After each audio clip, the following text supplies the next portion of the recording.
Hi friends, my name is Bhavya Mangla. I'm again back with a very interesting topic from my book The Power of Self-Talk. And today I'm going to talk about intuition. And by the time this video will end, you understand what exactly is intuition, why it is important, and what we can do to enhance our intuition in our life.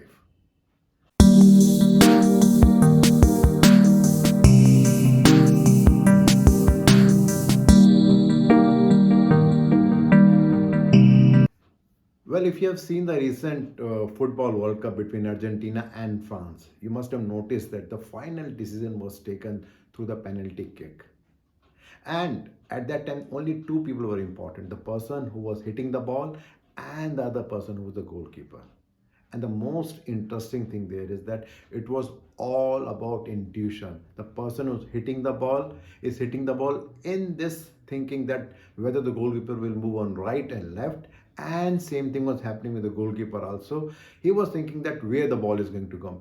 You cannot wait for the kick to come and then decide about it. And same is with the person who's kicking the ball. There's a very interesting data with respect to that was taken for the last 3 years. And based on that, it was identified that when the person who is hitting the ball for the penalty kick, it was hardly 17% that the person is hitting the ball in the center. But the person is preferring to hit the ball either on the left hand side, which is 45%, or on the right hand side, which is 38%. But the results are interestingly very different. The success rate of hitting the ball in the center is 81% against hitting the ball on the right, which is 70%, and on the left, which is 76.7%. Well, so it's very important to understand that at times we have something in mind, but the results are quite different. It all depends upon our instinct that how we are thinking, right or wrong.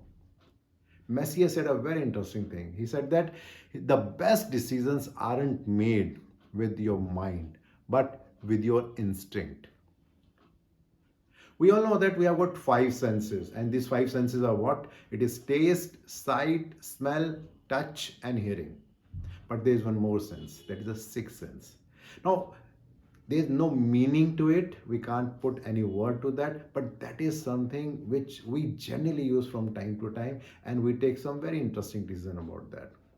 Many a times we are thinking about maybe going to a flight or maybe a train, and then we decide that we don't want to go, and then later we realize that our decision was right. Why it happened, what was the reason behind it, nobody knows about that, but then yes, we know that we have taken the right decision.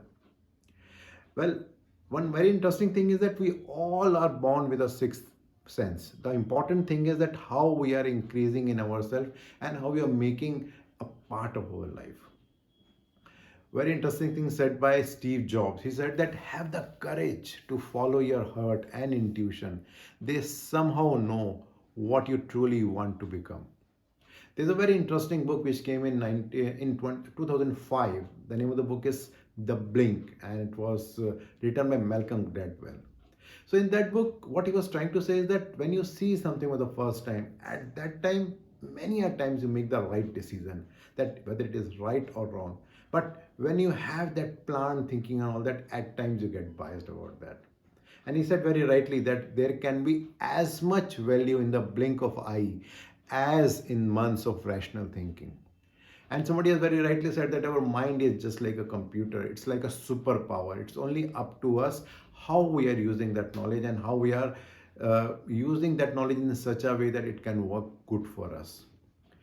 Well, somebody has also said that the power of intuition is an important ingredient of creative thinking, which leads to very interesting thoughts and the outward thing.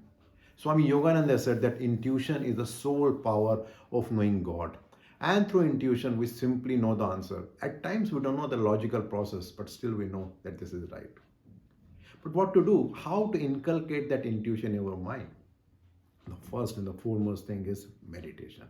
Because when we meditate, what is happening is that, as we all know, that we have got more than 50,000 thoughts in a day. So when so much of clutter is there, our mind is always very active and we cannot see the things rightly.